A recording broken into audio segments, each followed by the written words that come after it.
Welcome back to TalkNorth.com. Thank you for listening.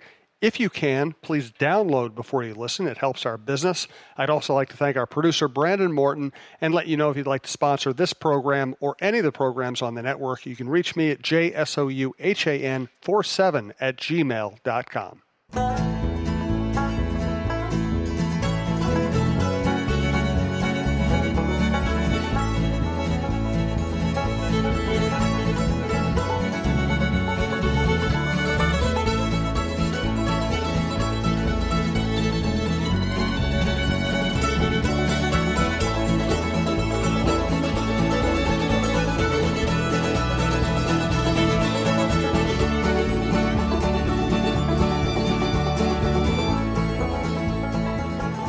We are live at Tin Shed in Savage, Minnesota.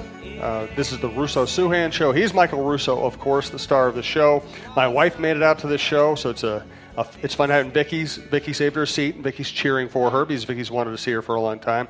We appreciate Tin Shed sponsoring the show and hosting the show. Thanks to our other sponsors, Twill in the Dining Galleria, FixologyRepair.com, Tony Hoagland, your State Farm agent, and Bitesquad, Bitesquad.com. Let's start with this. You were in Cabo last week. Ezekiel Elliott was in Cabo last week. Yeah, I heard. I just see you guys doing the same beach workout together. Yeah, definitely, no doubt. It was funny. I didn't know what the heck. I did like 2 radio interviews the day that Bill Guerin was hired, and both people asked me like, "Oh, have you seen Ezekiel?" Really? And I'm like, you know, like a lot of times when somebody asks you a question and you don't know what the heck they're talking about, you still kind of like talk yourself. That's pretty much this whole show. Yeah, exactly, and pretend that you know what you're doing, and then I, of course, had to Google what the heck they were talking about. That was a crazy story. I remember once I was in Vegas, and the Panthers practiced for like 3 or 4 days in Vegas, and Dennis Rodman, do you remember when he was like MIA from the Lakers? Like nobody knew where he was, and all of a sudden I like walk by him at the Hard Rock Casino, and I'm like, that's where you just kind of wish that Twitter existed back then. You're like, I know where he is. So he was playing craps at the Hard Rock.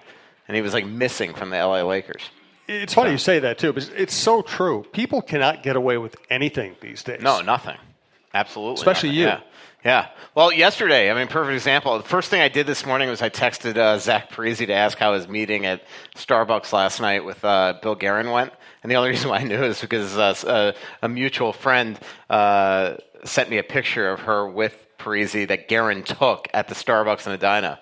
So Parisi just straight back, he goes, "Do you have sources at the Starbucks now?" So you cannot do anything. Even today, I get this text message with just it was last week. I got a text message of a picture of Craig and Bruce having lunch together on the patio of the St. Paul Hotel. So I took a screen capture of the picture and sent it to Craig and Bruce together. I'm like, "How's lunch?" I told them I was in the woods. And then the other one was today. Somebody was like, "Hey, just so you know, Guerin and Leopold are having lunch right now with Spurgeon and at the St. Paul." So you cannot do anything in this town without it, like somebody seeing you if you're a hockey player. I mean, you were creepy enough when you stalked people in person. I know. Now I don't even have... It's worse now. Yeah, I know. Now it's like it's the easiest job in the world. I just wait till people send me direct messages on Twitter with pictures. And that's how I broke the Coyle story. Right. Somebody's like, "Hey, just so you know, I just saw Coyle's bag get off the team truck at the girls' state high school tournament." I'm like, okay. I mean, that's just like, I mean, it's just crazy the way that the world works now. I think if somebody wanted to keep something from you, going to a Starbucks is the dumbest idea ever. Because you probably do have a source in every Starbucks barista in America. Is my source. Exactly. I know them all. I even know the barista is up in Duluth. If she's listening, she knows what I'm talking about right now. I have somebody that knows my order in Duluth. Because the Wild used to practice up there like 3 or 4 days training camp. So I'd go in there and she knew exactly what I wanted right away. That was before you could pre-order on the Starbucks app. You're so high-tech. Yeah. So, what was Cabo like? Cabo was awesome. I was just telling my buddy as I was driving down here that I didn't leave the resort. Nicest hotel that I've ever stayed at. I think we talked about it on the last show. I said this on the podcast last week that it was the nicest hotel I've ever stayed at, and I got 1,000 tweets asking me what hotel it was. So I'll just tell you, it was called the Solaz, Solaz. Incredible. 7 restaurants on the premises. Didn't even leave the resort. Most impeccably maintained resort I've ever been to in my life. And the one real reason why it happens is so I was working all day, just like 4 days in a row. I wrote a Parisi story down there, wrote the Guerin story that he was going to get the job the day before, and then I wrote a Guerin feature from down there. So I was working during the days, and then at night I would just sit on the patio and kind of drink wine, smoke cigars with some friends, and while I was doing that, I'm just watching. It's like 3 a.m. I'm just watching just so many workers just cleaning the place up and trimming hedges, and that's why when you wake up in the morning, the place just looks insane. And there's something about it. I'm not. Bruce Boudreau, when I went, he said to me, I took it a bit of offense to it. He goes to me, what does somebody like you do in Cabo? And then I thought about it, honestly, the whole vacation. I'm like, kind of this. But there is something to being down and listening to the waves from 1,000 feet away, just listening to the waves crash on the beach for 5 days straight. It's relaxing, especially when you've had 5 bottles of wine. No, I'm just kidding. Is that a Marriott property? Yeah, it is. Interesting. A lot of points to stay there. Yeah. But Marriott has that thing that if you stay 5 nights, you get the 5th night free. So that's why I stayed so long. Of course, when the Guerin presser was on the 5th day, I was kind of like, maybe I should have just taken the 5th day free off and just flown home. Will they let someone like me go there, or is it just for people like you? No, trust me. If they let me there, they'll let you there. It was such a great hotel. It really was. The suite was 1,800 square feet. Indoor, outdoor shower, plunge pool that was probably 40 feet, 50 feet.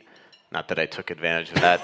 The patio had a gigantic couch, 2 big chairs, and then an actual kind of picnic table with 4 chairs around it. Giant living room, kitchen, bedrooms were awesome. It was pretty cool. So what does a person like you do down there? Work. Yeah, pretty much that's what I did. I thought that was funny that all the news broke while you were in Cabo. Yes. But I promised you I'd be the one breaking it. You did. Absolutely. You lived up to it. This is the flagship show on TalkNorth.com, our podcast network. We have Cheryl Reeve, Roy Smalley, John Krasinski, John Millay, all kinds of good people working on the network. Check out all the shows if you can. Subscribe at your favorite podcast app. Also, go on and, iTunes or whatever and rate us. Rip us, rate us, whatever you want to do. Let people know you're listening. We appreciate it. Tin Shed MN, as my wife just said, is a comfort food mecca down here in Savage. It's pretty easy to get to. Tentatively, our next 2 live shows are September 11th and 18th. We're going to try to fit another show in late September, early October, so follow us on social media to get updates on that. September 11th and 18th, 7 o'clock here at Tin Shed in Savage. Go to tinshedmn.com to see their menu, see their specials, so you can stop by even when we're not here, and so you can see Michael Russo's lovely face on their advertisement, tinshedmn.com. I want to also thank our primary sponsor, our longest-running sponsor, Twill in the Dining Gallery, twillmn.com, TWILL on Instagram. I'm going to be going by Twill hopefully next week. I need to pick up some stuff for fall. I just love their clothes. I'm here with my wife, Stacy. We went to Twill in the Dining Gallery the other day. We saw Scott Dayton, and I bought the nicest sport jacket I've ever owned, the most comfortable pants I've ever owned. They're Brax. A nice pair of loafers that I can wear to the ballpark. I think they're called Tracks. And I bought a bunch of Stenstrom short sleeve shirts to go with my Stenstrom nice dress shirts. And, I used to wear just disposable clothes. Now when I buy something, I buy it at Twill. I know it's going to last me the rest of my life, and it's going to be comfortable. And on top of that, it's not just the best stuff you've ever had, but it's really everyday things that you can wear and that will fit all occasions. Yeah, I've worn the Stenstrom short sleeve shirts every day this week. When I dress up or even just want to look nice at a game or a Lynx game or something, I wear the Stenstrom dress shirts. But really, the Brax pants are the most comfortable I've ever worn. They are more comfortable than jeans. I never thought I'd have anything more comfortable than a broken-in pair of jeans.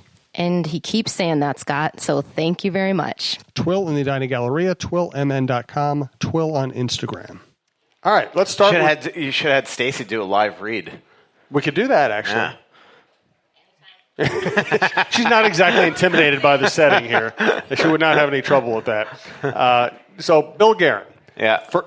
I know that I could tell the way he talked. I can tell from conversations I've had with people around the cities and around that team that it sounds like his first order of business was just settling things down and repairing some relationships and making people feel good about working for the Minnesota Wild again. And playing for the Minnesota Wild. The one thing he's doing is, which I think is bright, is he's trying to sit down with as many players as he can before he leaves for Traverse City next week for the Prospects Tournament. He had dinner with Bruce Boudreau at Manny's the other night. He yesterday I had lunch with Koivu, coffee, as I mentioned, with Parisi, today Spurgeon. So he likes Koivu more than Parisi, is the way I'm reading into it. He knows a lot of these guys. He knows Stahl really well already.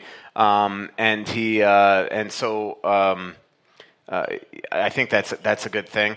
But yeah, I talked to everybody in the office, and everybody's just been on cloud nine. It's just a different, just to show you what type of person he is. On Monday, I think it was Monday night, they had a goodbye party for Caitlin, their director of social media. And so obviously, this is somebody that's worked for the team for 5 or 6 years. So a lot of people went to this. And apparently Bill Guerin went to the party, and Bill's known her for 4 days. So that, and just to show you what that means, is that meant so much, like that shocked so many people in the organization that like 7 different people texted me or called me. He goes, "Do you believe Bill Guerin went to Caitlin's party?" That type of stuff is stuff that is morale boosters. That's what it is. The other thing that he's done really interesting is, so he threw out the first pitch at the Twins game, but then he met with Thad and Falvey, and then the next day it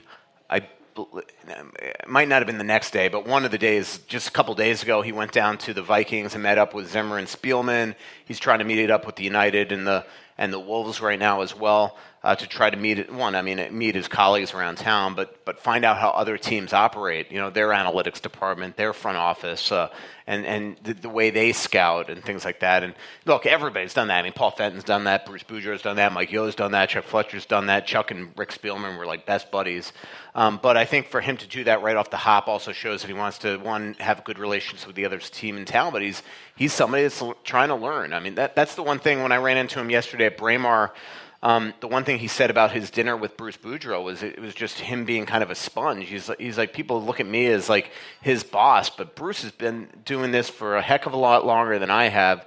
Has been coaching or playing well longer than I've been alive, essentially. And so, to me, I want to learn from him as much as to have that type of relationship. And so right away, from Bruce Boudreau's perspective, whatever his contract situation is, he looks at that as like, wow, that's the type of thing that also lifts Bruce's spirits, that he's going to have that type of relationship with this GM. I've told the story before where it's like, trade deadline time and other important parts of this organization, Bruce wasn't even invited into the room for these things. That's just unheard of from a coaching perspective.